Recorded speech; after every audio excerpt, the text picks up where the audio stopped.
Hi, and welcome to Season 8 of the 15-ish Minute Coffee Chat with Anna Larson and Selena Conmack. Together with their rotating panel of expert guests, these real-life boss babes share lessons learned and best practices you can use to level up your business. Anna is the owner of Nomadabout and is known for blending killer copy with proven marketing methods to create exciting business communications. Selena owns Howley Socially Inspired, and from layout to launch, her sleek website design and trending social media strategies provide a memorable customer experience with a taste of that famous Aloha spirit.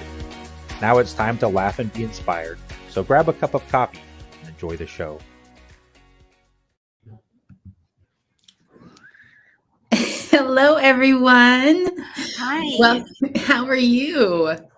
Great. Sorry, go ahead. Do our intro, Anna. Or do you need me to do the intro this morning? Yeah, I would love to. So, hey, welcome, everyone. Is the mental health conversation happening in your business?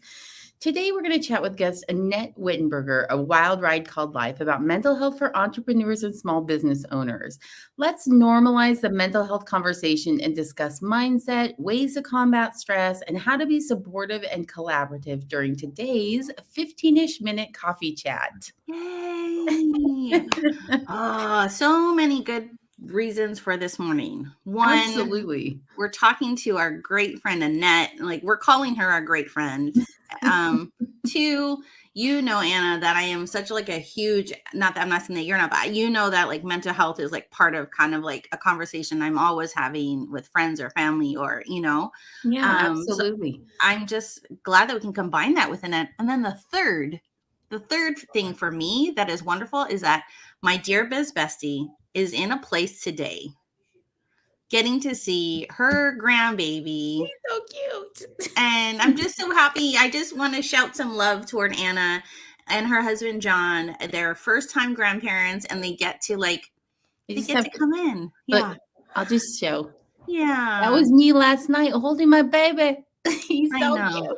I would bring him in today, but he snuggled with Mama and he was very grumpy when I attempted to do that. Yeah.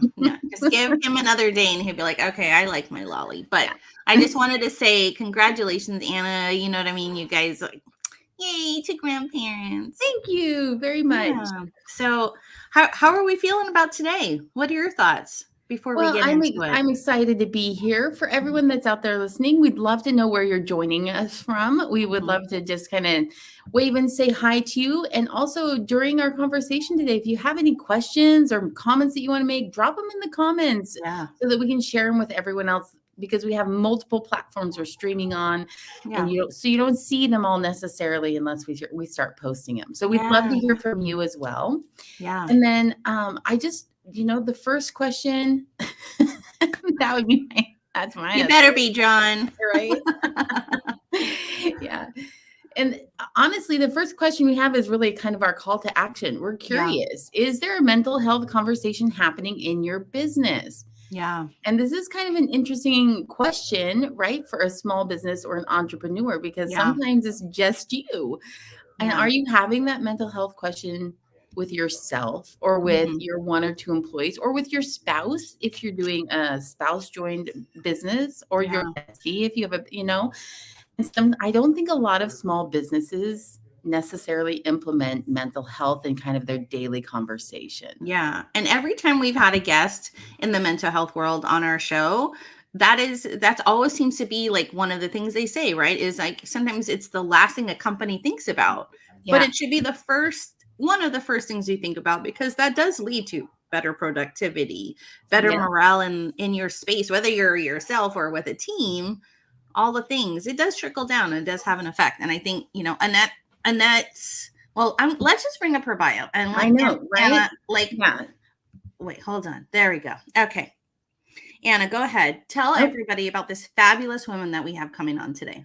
All right. So Annette is a military spouse of 24 years. She's a mom of two and veteran who also served in the Army as a chemical officer. She holds a bachelor's in psychology, an MS in environmental management, and she retired in November 2016 from the Army and fell into being an accidental entrepreneur. Annette uses her voice to share her story about living with mental illness. She does this through her business, her blog, her podcast. She's a speaker. She's a mentor. She volunteers. And she also wrote her first book, which we're going to show you in just a minute, The Wall Between Two Lives. So now Annette continues her work as a mentor, a consultant, and public speaker, author, podcaster, and she shares resources from nonprofits who are like-minded and like-hearted when it comes to mental health. So let's bring her on. Yeah, do it, Anna. Do it. Yay! Ta-da! Welcome, Annette. Annette. Hi. You guys, isn't she looking fabulous today? Like, Yeah. let's just say that. So, shout out. Thank you, Annette. Thanks for coming on today's show. Thanks for Yeah. having me. Gosh, this Yeah. is so awesome. Is it it's like when you run your own? Hey, look. Hi, John.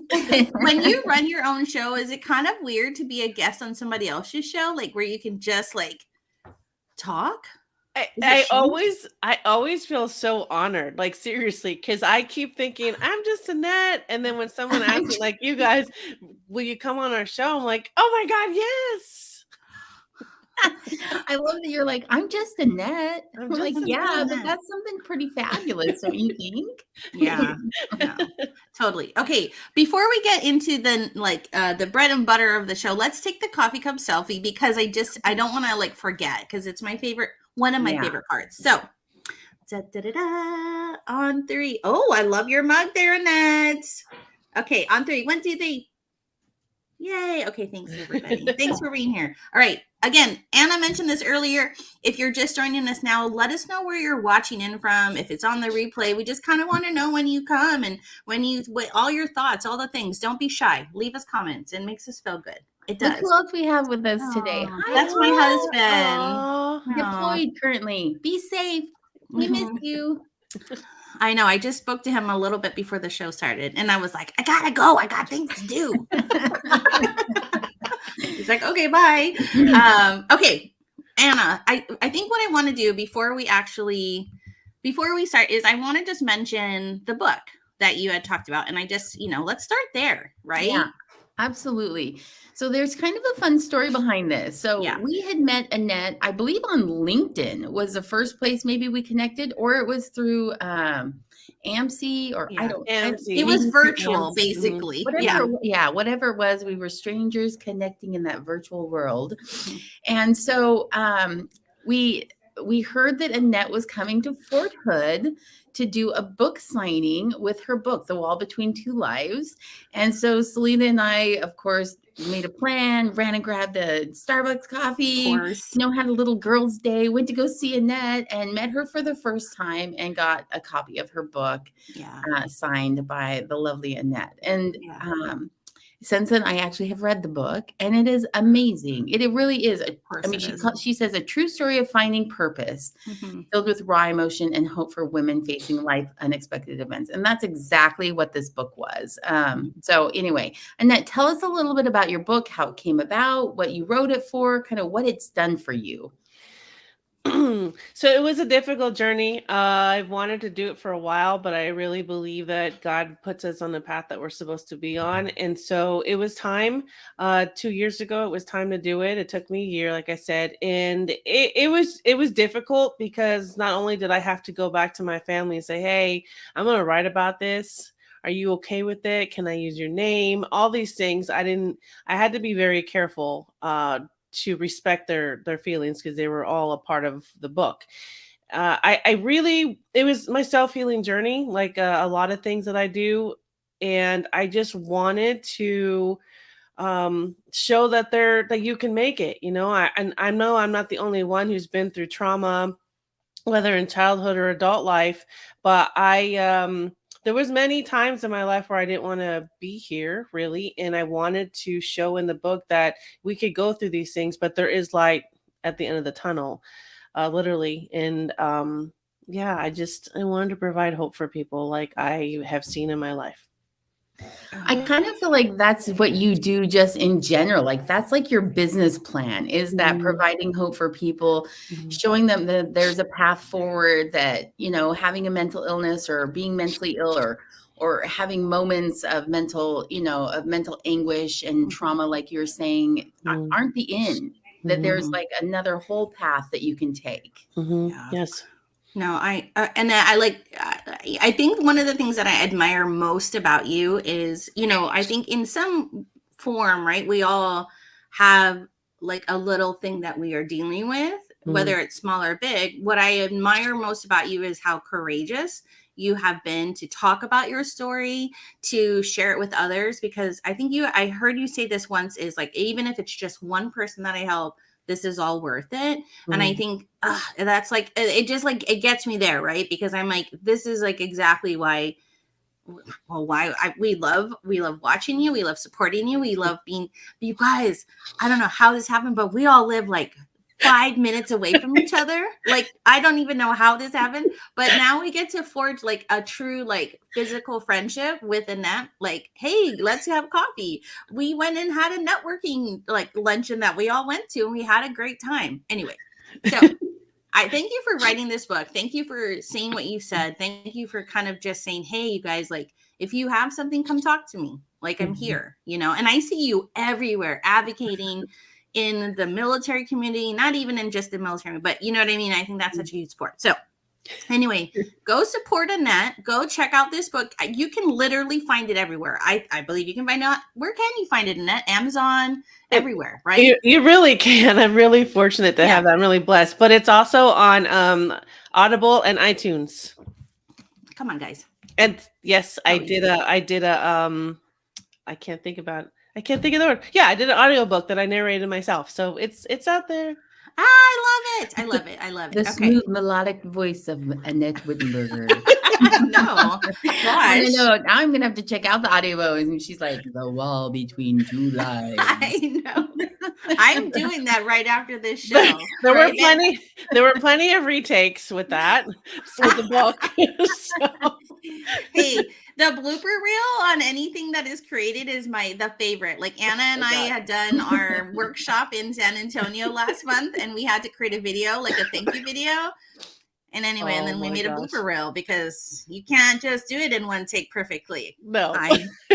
Somehow I have featured quite frequently on that blooper reel, though. Like, it's like take after take of me doing it wrong. So I don't know how that exactly worked, except for that Selena was the one that was creating it. So look, I swear, I was like, "Oh, this looks like it's Anna all the way." Yeah. Oh gosh. Okay. So as we move on, I wanted to throw that call to action up again. So anyone who's listening right now, drop in the comments. Is there a mental health conversation happening in your business? Whether you're a small business, an entrepreneur, like a solopreneur, or a bigger business, doesn't matter. We'd love to or even thinking about business. Is this one of those conversations that you're having currently? Yeah, we want to know. Yeah, Anna hears my woes almost daily.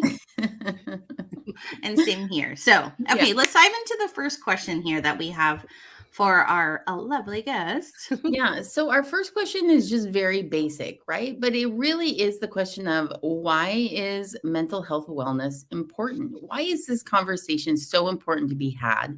And so, Annette, as the expert in this, could you just share with everyone, like, why is this something they need to be concerned about? I have seen in both the corporate world and even at the government level that people are trying so hard to be the best. They're trying so hard to advance, to get promoted, and they leave their own well-being aside. They put that last, and I think we all do that, right? So, and they're not going to say anything because, God forbid, that interferes with their promotion. And so they just hold it all in until they combust, so they explode, and they have a burnout and a breakdown, and it's not pretty. And it's been like this for years, for decades. It's just that we're too afraid to talk about it. And so as I was advancing through the ranks in the military, and after 17 plus years, I finally realize I spent so much time trying to be the best as a female, as a mom, as a leader, that I didn't know how to even recognize that I was going through a bunch of shit, and I didn't know how to talk about it. But when I kind of had an inkling that something was wrong, I was like, well, I will go talk to somebody if nobody else finds out. And so that's how we live our life, and I did a talk a few months ago with government officials, and they now have a program, but way before that, they had nowhere to go, because they were afraid of losing their secret clearance. And that was one of the biggest reasons why I didn't do anything, is because I worked so hard trying to get my top secret. I was not going to say anything. I wasn't going to do anything about it.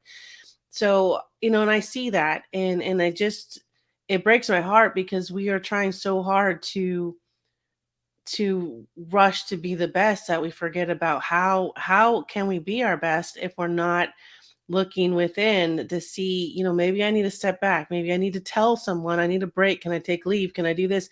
But we're not, we don't do it. Yeah. I just want to jump in. Like, I am so 100% with you. I mean, my career was on the civilian side, and I was in management, and I was in a field where it was more predominantly males as well. So as a female, there was stress to do extra so we can just appear at least the same as my male counterpart, right? Mhm. So there's just that added stress. And then what I loved seeing was that then more females kind of came into like the roles, and I loved it. But like you said, that stress of just like doing well, having to pretend you're fine when you're not fine. And I can't tell you how many times there were of like going to the bathroom and crying it out so nobody sees it, and then coming back, but not being able to kind of like, I think you can have a conversation about, hey, this was a stressful like moment that we just had here, but you just said it. It's like, we all have to be tough, right? Like, because that's just the way that it was. And back then it was exactly it. Like, if they can't hack it, we'll get somebody else. Hi, Julie. And so I so agree with that, with the whole thing you said. It just, Yeah, I think the idea behind this is that first we feel like that mental health break that's needed occasionally is a weakness. Mhm. And the reality is that it's not a weakness. It makes us a stronger individual. It makes us more capable when we recognize that we need that break, when we recognize and can take the steps to, I'm going to use the words heal ourselves, but that's not really what I'm trying to say. It's more like just like make sure we're okay. Even. Rejuvenating yourself and refreshing. Yeah. And so, I mean, both of you related experiences in your careers where as females, you felt like you couldn't do this. And I think it's because maybe you felt like you looked weaker than your counterparts, and that I think is a real disservice to like everybody, because a male would have the same issue, right? Where they wouldn't have that conversation either, thinking, oh, I have to be as strong as them, or I have to appear at least as capable. Right. Yeah. So, I want to say something really quick about the males too, because yes, like you were just saying. So I have to say, my husband will kill me. My husband I'm not just saying it because I've been married for 24 years. I'm just saying I have seen him from the time we were little lieutenants up until now that he's a colonel. And he has given his 110% all the time, to the point where now that we're in two different locations, but every time I call him, I have to ask him, how was your week? How was your day? Because I won't hear from him for a few days because he's so involved. And I admire that about him, because you don't see leaders like that, but it's coming to burnout.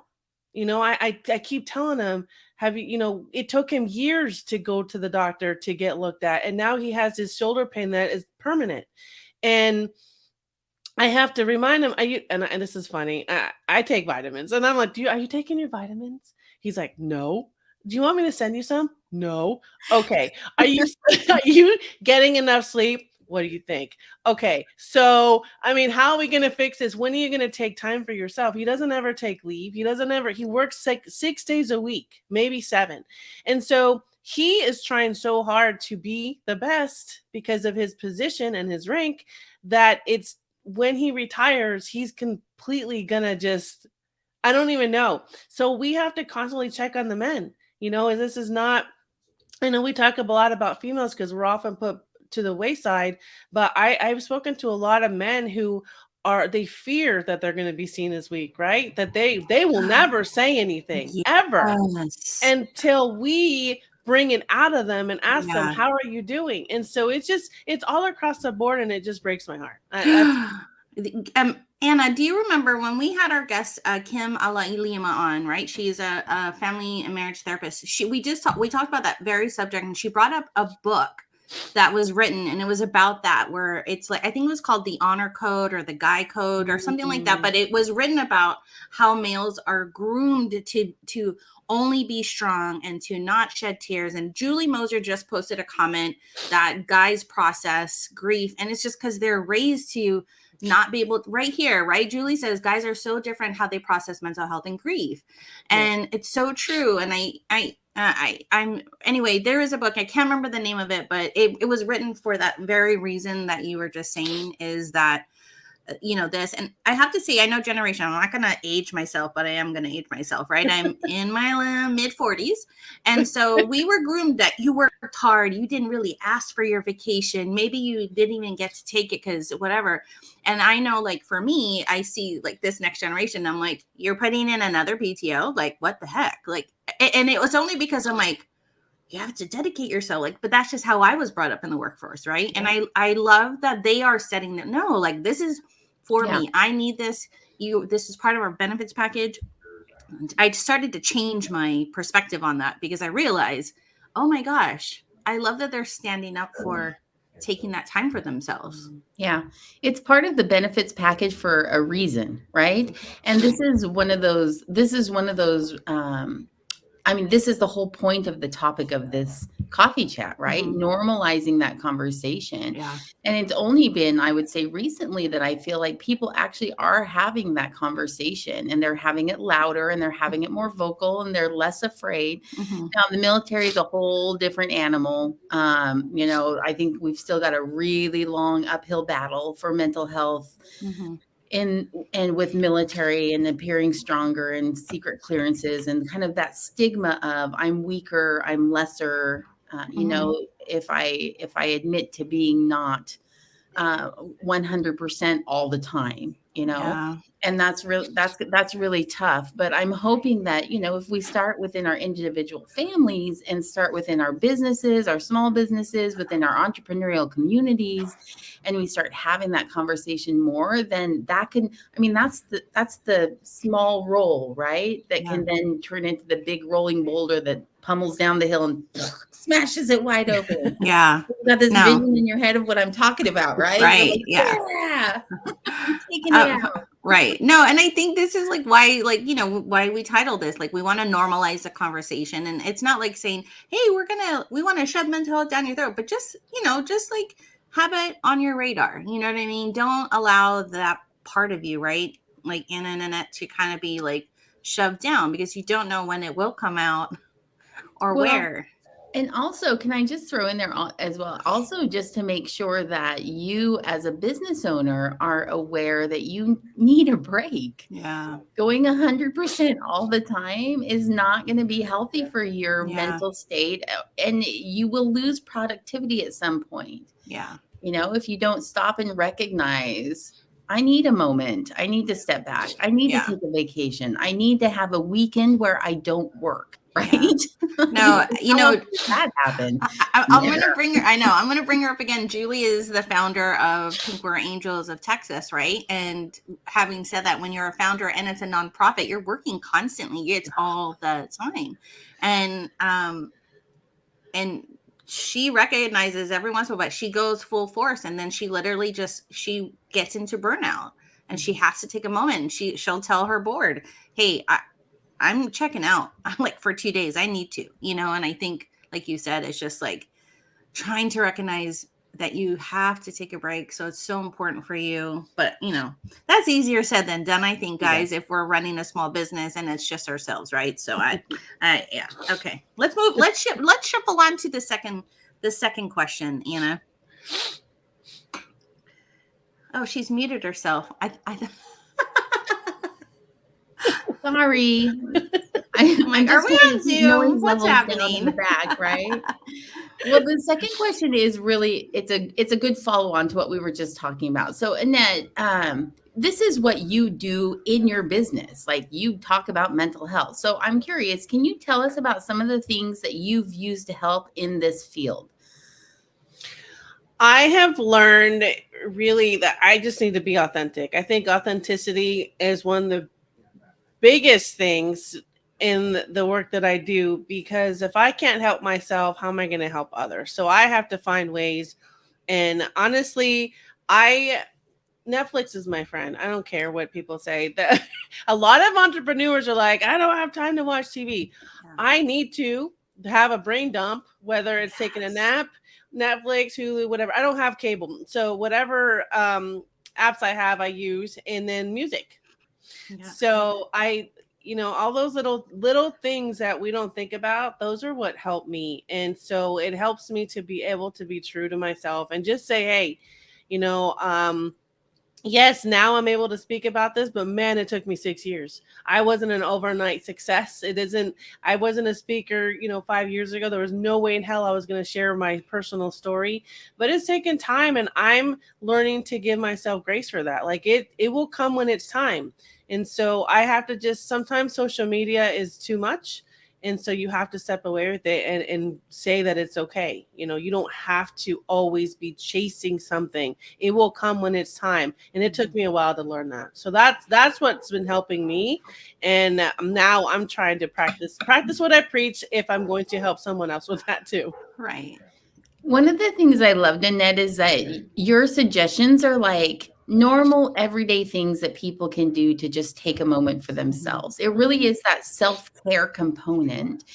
I mean, it's not like book yourself immediately with a therapist and get in there 5 days a week, right? Yeah. Like, I mean, it doesn't have to be this massive lifestyle change or add to something that you're not currently doing. Like, there may be a point where that's appropriate, right? Depending on what's going on in your life. But just those smaller bits that just carry you day to day, so that burnout and that exhaustion doesn't happen.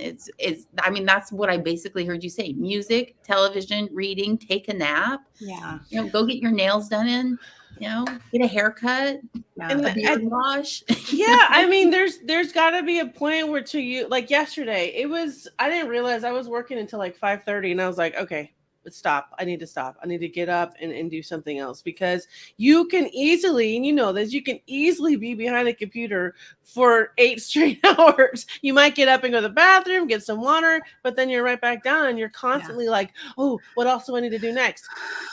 That will consume you. So we have to learn that it's okay to do it again. Do it tomorrow, unless of course there's a timeline, but do it tomorrow. It's okay.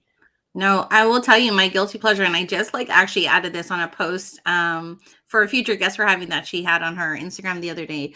Like, what's your guilty pleasure? And I said, I'm a reality TV junkie.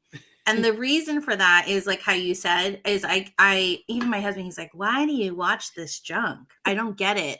And I said, I'm not watching it for value, like I'm learning anything, but I said, it literally turns my brain off, and I can focus on the ridiculousness of what I'm watching sometimes, and I'm absorbed in their scripted reality TV life, right? But that's what I use to kind of help me decompress. My husband's like, oh, okay, like go read a book. I'm like, no, because it requires too much work for me sometimes, and I love reading.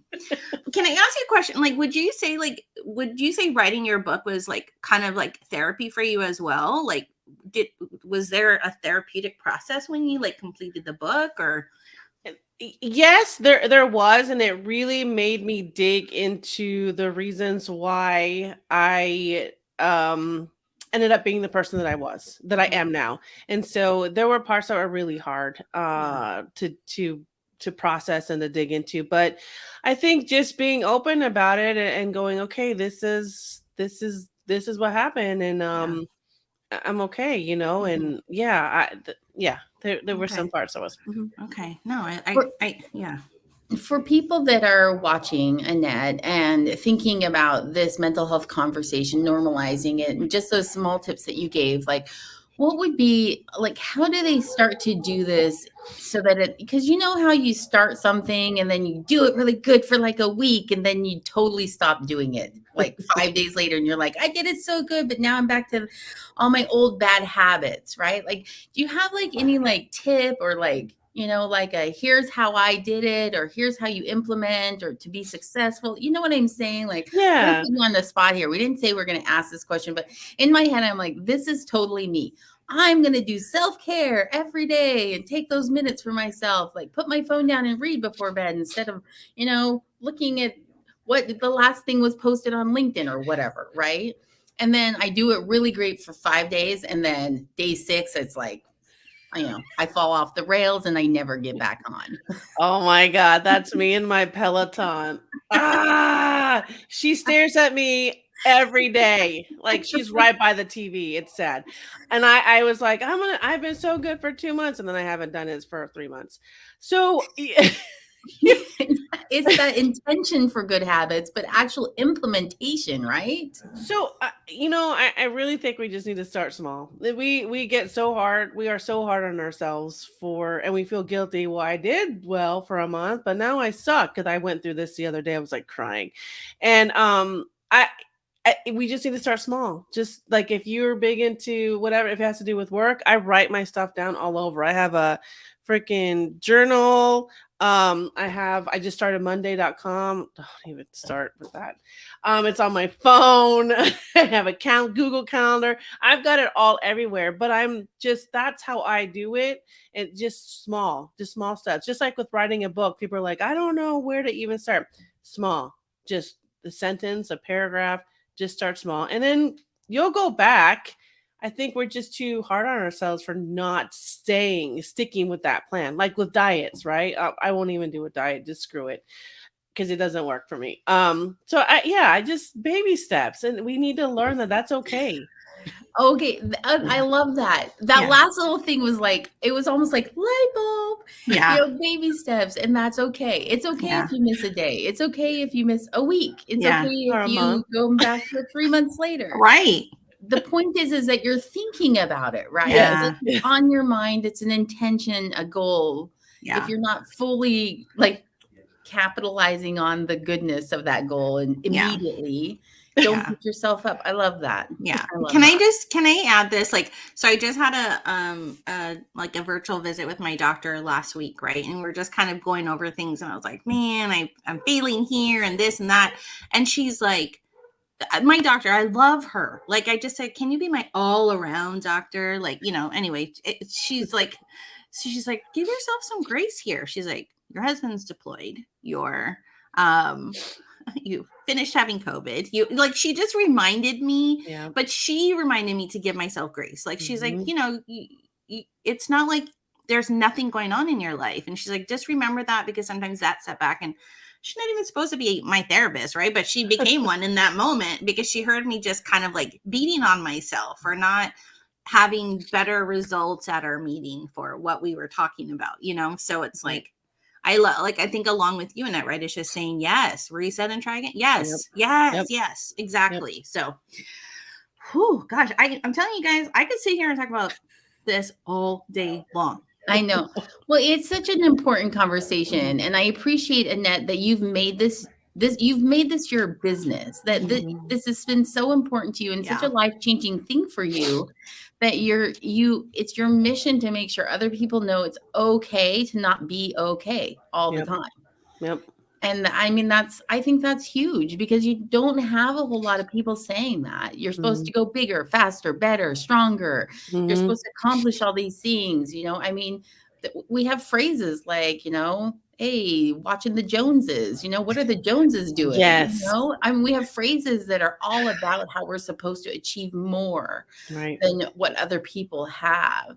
But there's not a ton of phrases that are like, hey, sit back, kick your feet up and read a book, unless you're being very selfish or very like inward centered, but we don't equate that with being successful. And I think that's where the disconnect lies, that doing those things are just as important to your success as keeping up with the Joneses is. Right.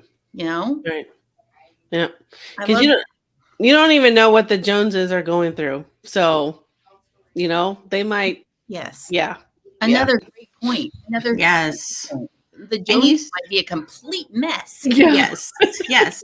You see any Joneses watching right now. I'll bring up a case in point, right? Like, they are like everything they appeared as, right?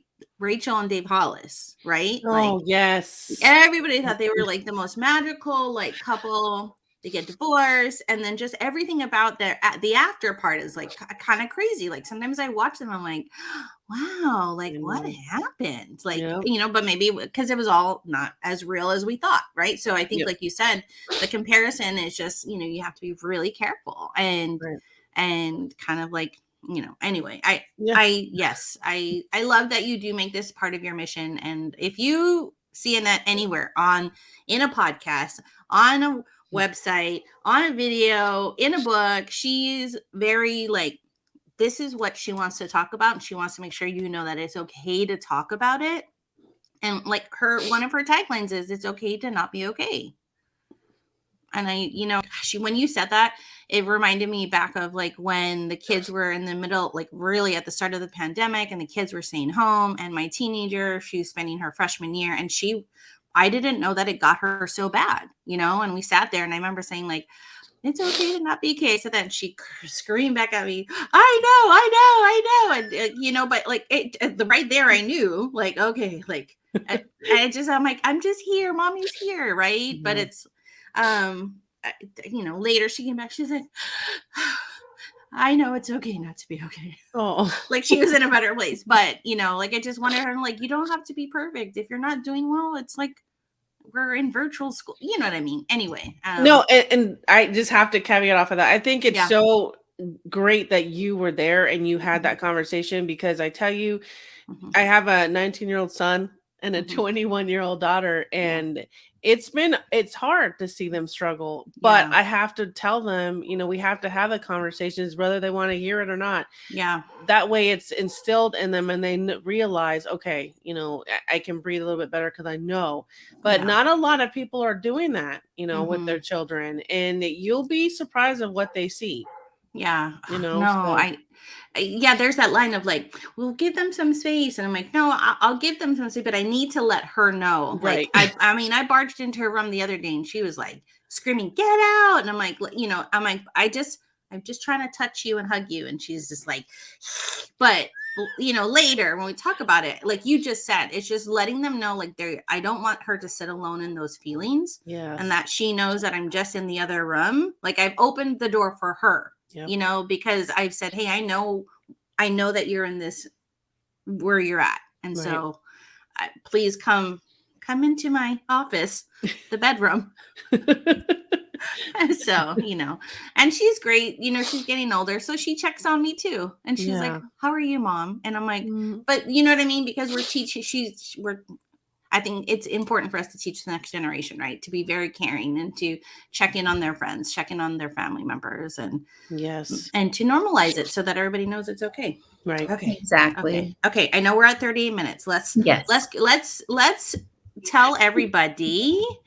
Wait, I'm going to move this in here, and then we're going to pop this back up. So Annette can tell everybody, where can you continue a conversation with Annette? Go ahead, Annette. Tell them where to find you. So I'm basically on all the platforms except barely on TikTok. I don't know how to do that. I'm on there, but I'm not on there. So, but yeah, you could just go to my website and it'll link you to all the places. But we're also on YouTube. So you have no reason not to find Annette. No reason. Just type her name in Google. My goodness, and they'll be like, "Oh, that's where I get her." You know what I mean? Okay, and then. Let's see here. Okay. So, Anna and I are just, we're gosh, again, our friendship with Annette has like been evolving. And one of the things is we know that music is very important to Annette. And so our toolkit is, we just thought, hey, we're going to just throw out our playlist, right? Like we have a playlist, music is good. And we had this quote, music expresses that which cannot be put into words. So if you want, we're holding, just scan your phone later, screenshot. Oh my gosh, I have a cool new trip. You guys, real fast, totally business related. So you take a picture and you're like, well, am I going to scan a QR code? That's a picture. So you go back into your pictures. And if you actually push down on the QR code in your photos, it will actually open up the link I'm not even lying. Not even lying. Go ahead. Anybody that's not watching, if you're watching, Annette, go ahead. Do you have your phone? Go take a picture of I that. can't. I learn something new every day. I'm telling you, this is ridiculous. this is okay. I just want you guys to do it live for people. Okay, now go to your photos, and if you push down on the QR code, you know, like it. Look what it did. Look at that. Yeah. Shut up. I know. Now that's for an iPhone. I don't know if that falls suit with an Android, but we should try it with an Android. I think somebody said it works in any case, but ask your husband has an Android, so let us know, Anna, later on in the comments. Also, please just let me know if that little tidbit there works. But you just, right? Yay. Okay. I know. Yay. I know, right, Julie? It's like, who knew? So I'm like, okay, this QR code is a lot more effective than I thought. And you don't just have to scan it. It's not working for me. No? It's not working for me, but it's okay. It's okay. Okay. We'll get it. We'll get it. I had to push it down hard a couple of times before it was like, Okay. oh, you're trying to register this. But Yeah. anyway, jump on and grab our Spotify playlist, and hopefully it just gives you a little boost today. A little fun. I love how the first song is New Kids on the Block. It's Anna's go-to, guys, and I think you just need it. Again, I love it. I was a blockhead back in the day. I just want everyone to know that. I'm not ashamed. I think we all were. That just tells you the era of era. And if you guys could hear some stories about Anna and just anything New Kid related, you would just like. Anyway, okay, we're heading out. Okay, we're here. Anna, I'll let you do our last couple slides. And so we always like to leave a financial tip with our audience, and so this comes from Caitlin Eldridge with Eldridge CPA. She says, review your expenses every 2 to 3 months. Are there subscriptions you no longer are using? Some you just need occasionally, so turn them off rather than leave them running. Save yourself a few bucks. I know I do this with Microsoft Word because I'm normally a Google Drive person, but some of my clients like Microsoft Word, and so then that's how we use that. When I work with them, I subscribe. When I don't, I don't. No, totally. We just did that with a Teachable account for one of my clients, is that she ran a course this last 2 months, and then we don't have a course for another couple months. So we turned off the paid thing. So I hear you. Great tip, Caitlin. I think we can all relate to that. Yes. Okay, so everyone, we are at the end of our show. Annette, thank you so much for joining us today. We so appreciate having you on for this conversation. Before we go, next week is spring break in Texas. And so we are taking a break so we can spend some time with our families. And then we will be back on March 22nd with yet another coffee chat. So watch for that live stream that will get posted in the next week or so. You can always find us at AnnaandSelena.com, LinkedIn, Facebook, Instagram, or on your favorite podcast platform. Please subscribe. We would love to have your number added to our subscription list. Thank you so much for being here and for joining our show. You're muted, Selena. Dang it. That's twice we said in the show today. That's so weird. I feel like we're on a Zoom instead of a live. Okay. Right. It's like those probably the most important thing she had to say, and she said it while muted. Right. Annette, thank you again for saying yes to today's show, for being a part of it, for talking about what you talk about. It's like, and for anyone out there listening that's listening to this, we would love to hear from you about normalizing the mental health conversation. Drop us a line, connect with us on LinkedIn. That's where we are for the most part. And just kind of let us know what that looks like to you. We're genuinely curious about how you bring that into your business structure. All right, guys. Bye. Thanks. Bye, Annette. Bye.